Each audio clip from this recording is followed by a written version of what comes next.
Dans cette leçon, je vais te montrer comment faire un générique déroulant. Il y a déjà un générique déroulant qui est préprogrammé dans DaVinci, mais le problème c'est qu'il est que dans un sens, c'est-à-dire qu'il est que du bas vers le haut. Et il y a d'autres solutions pour faire un générique déroulant qui va de gauche vers la droite, mais ce n'est pas préprogrammé. Donc je vais te montrer le préprogrammé et la manière de faire le tien toi-même comme tu veux. On est dans un projet vide et donc là pour trouver le générique déroulant, du moins le titre qui nous permet de faire un générique, on va tout simplement dans Effect Library, Titles, et là on a le choix donc des lower third pour la gauche, le milieu, la droite. Ensuite, on a le scroll et on a le texte basique. Donc, on va regarder ça juste très rapidement tant qu'on y est. Ça, c'est tout simplement un titre qui est sur le côté ici. Voilà. Donc, quand on l'ouvre, il est différent des autres puisqu'on a donc un texte en dessus et un texte au-dessous. Donc, celui-ci et celui-ci. On peut faire tous les réglages comme d'habitude dans les textes. Donc, ça, c'est vraiment, voilà, comme d'habitude, il n'y a rien qui change. Mis à part le fait qu'il y a déjà deux trucs superposés, qu'on n'a pas à en caler deux. C'est assez pratique quand on fait des interviews ou des choses comme ça. Donc après, on a pareil pour le milieu et on a pareil pour la droite. Donc voilà, ça c'est vraiment quand tu veux faire des petits trucs pour une interview, pour des choses très très simples. Et donc là, pour faire le générique, on peut prendre le scroll. Le scroll, c'est assez pratique. Donc on fait play. Là, il monte automatiquement. Donc il est collé à droite. Si on veut le modifier, comme pour n'importe quel titre, on se met dessus. On met Maximus par exemple. On peut le centrer, on peut le mettre à droite au lieu de gauche comme au début. On peut justifier le texte. Donc nous on va le centrer. Après tu as tous les réglages comme tu as pour les titres habituellement. Globalement, tu n'as pas de réglage pour régler la vitesse. Donc si on fait play, tu vois qu'il va à une certaine vitesse. Si tu veux régler la vitesse, le seul moyen c'est simplement d'allonger ça et là de faire play et du coup ça va beaucoup plus doucement. Puisque c'est la longueur du clip qui fait la vitesse. Donc ça encore une fois très très simple puisque c'est préprogrammé, tu n'as plus qu'à faire quelques réglages très simples. Maintenant comment tu fais avec le scroll ou un de ceux-là pour faire un générique qui va de gauche à droite?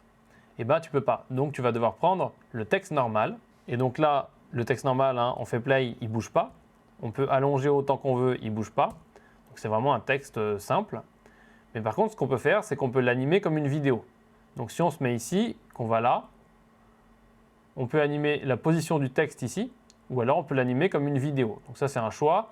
Moi je vais l'animer ici. Ça je t'ai déjà expliqué la différence entre vidéo et texte dans les leçons précédentes. Mais ici moi je vais l'animer, donc je vais mettre un point clé. Je vais voilà, le décaler sur la droite ici. Je vais avancer, je vais mettre un point clé ici. Là je peux cliquer, je mets 1920 et il arrive au milieu. Donc tac, je vais le faire sortir de l'autre côté. On va y arriver. Doucement mais sûrement. Très doucement même. Et donc là, tu vois que je suis bloqué. Donc du coup, c'est pas pratique parce que je ne peux pas aller à plus que 3840 puisque c'est la résolution donc, de ma timeline. Donc je vais revenir ici à 0 et je vais le faire en vidéo puisque la vidéo, je peux déplacer comme je veux. En plus, c'est pratique parce que je vais me mettre ici. Je vais activer tous les points clés. Je vais allumer ça pour pouvoir avoir la grille. Et donc là, ce que je vais faire, c'est que je vais me mettre à la fin et je vais déplacer ça comme ça. Tac, très salement. Et on voit qu'on a fait une erreur. On voit qu'on n'a pas fait partir le texte de là-bas. Donc on va tout simplement modifier ça. Là, on est bien au début sur notre point clé. On le prend et on le met là-bas. Tac, voilà.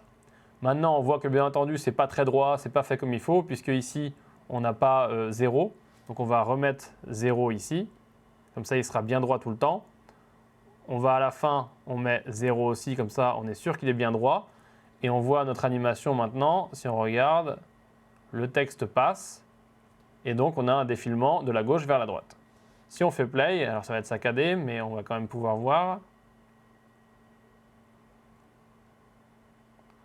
Voilà, saccadé, mais on a notre défilement qui fonctionne. Et bien entendu, tu le sais si tu as vu la leçon sur les points clés, si maintenant on veut gérer la durée, on ne va pas faire comme sur le texte préprogrammé, on ne va pas élargir comme ça, on va tout simplement prendre ça et là du coup notre mouvement va être plus rapide. Toujours saccadé mais plus rapide. Donc voilà pour cette très courte leçon, c'est la méthode simple pour utiliser donc le texte préprogrammé ou alors pour faire toi-même ton défilant. Alors bien entendu tu peux le faire aussi avec un texte normal et de haut en bas si tu veux pouvoir gérer les vitesses, si tu veux te donner plus d'options. Voilà, c'est vraiment ce petit hack d'utiliser des points clés pour animer un texte et de le faire en vidéo si ça ne fonctionne pas en animant le texte à l'intérieur de son calque de texte, puisque tu as compris que c'était le calque de texte qui empêchait de sortir. Donc voilà, c'est tout pour cette leçon. Si tu as des problèmes, tu peux me poser une question en commentaire. Et sinon, je te dis à plus dans la prochaine leçon.